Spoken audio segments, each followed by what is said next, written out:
girl, what's her name? Inga or Greta? Yeah, yeah. You know, Thunberg, what's her name? I would expect you would like all the Swedish. You would remember all the Swedish girls' names. Yeah, but she's not blonde. I mean, the only reason I like blondes is because they're easy to find in bed. You know. She's 16. Stop being a weirdo. Anyway, since it's no longer relevant because now we're all talking about impeachment, this is the perfect time to talk about Dear Greta.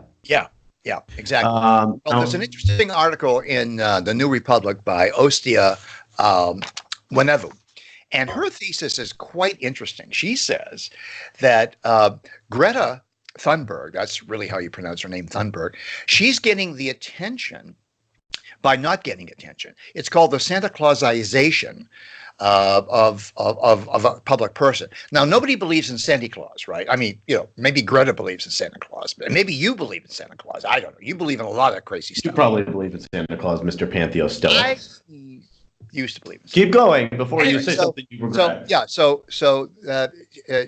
She's getting attention because she's not being believed. It's like Santa Claus, oh ho ho, kids, if you're good, I'll bring you nice presents, right? Nobody believes that crap. Not even 5-year-olds believe that crap.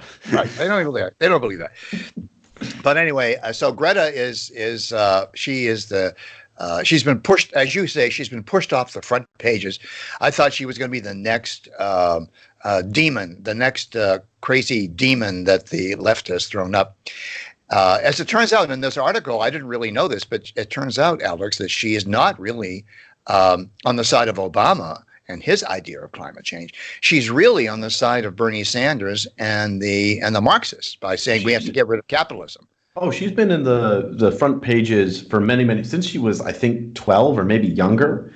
It's really astounding. She has been a prop by the left for a long, long time, and they probably will continue to use her until her dimples are no longer there, unfortunately. And until she learns how to smile.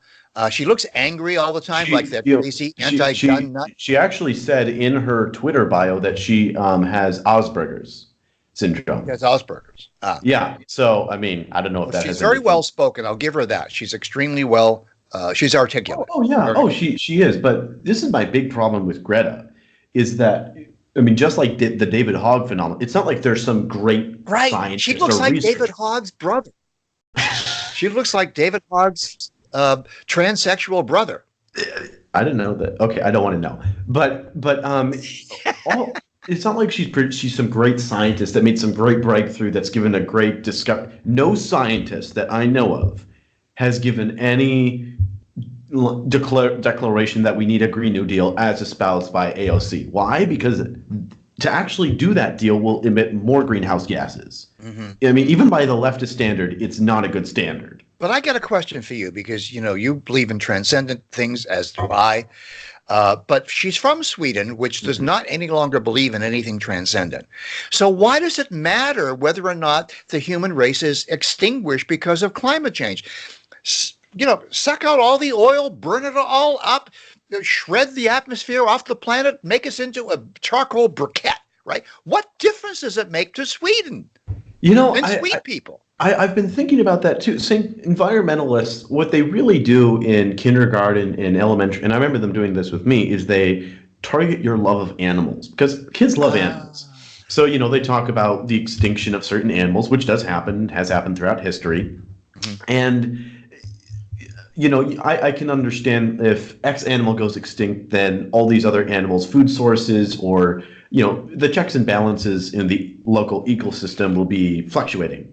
But from a materialist standpoint, why should we care? From a Darwinian standpoint, other creatures should be adapting to humans. Yeah. Yes, we do change the environment radically more than any other species on the planet. If you eliminate the whole God phenomenology and the whole religious phenomenology and the whole transcendent phenomenology, we just eliminate all that. Don't these people know that the human race is going to go extinct anyway? The reason why is because they haven't quite eliminated transcendent. I don't believe that's really possible to survive as a human being. What they've done is they've replaced religion with the religion of environmentalism. Right. Because they act like religious fanatics. You see tree huggers they think they're dying for the cause. You know, they'll put Well, themselves they through great also, suffering. they also must believe. I've never heard anybody drill down like you and I are drilling down on this now.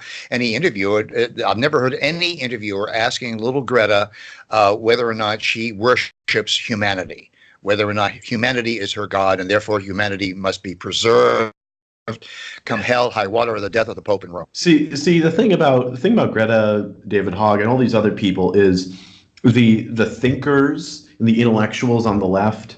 They know they have nothing, especially with climate change. That's probably, of all the different moral things they take a stand, that's probably the most dead. So what they do is they take up a person that only punches and doesn't take anything. You can't criticize Greta. She's a girl. How dare you criticize her?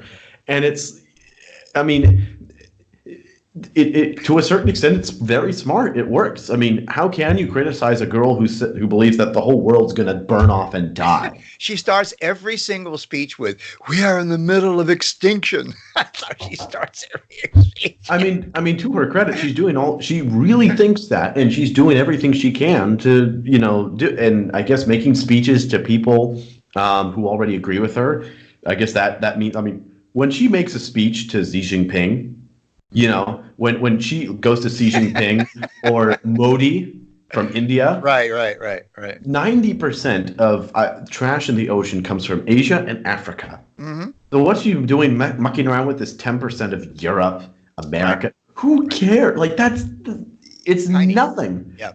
Banning straws, all this garbage nonsense.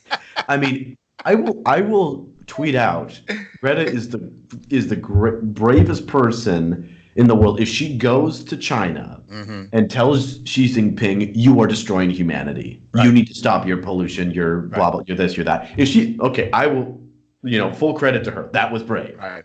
She's not doing that. We'll build her a statue here on the Alex and Mark show, and we'll keep it on the screen. And we'll build it out of Stop. I don't like where this is plastic going. That's floating around in the Indian Ocean. I don't like what this is very perverse in some. This is a little perverse in some way. That's all I want to talk about. All right, let's go. Listen, let's end this podcast now, and let's we'll both get another drink, and we'll come back and we'll talk about the impeachment, the arguments for impeachment, and the arguments against it. What do you think about that?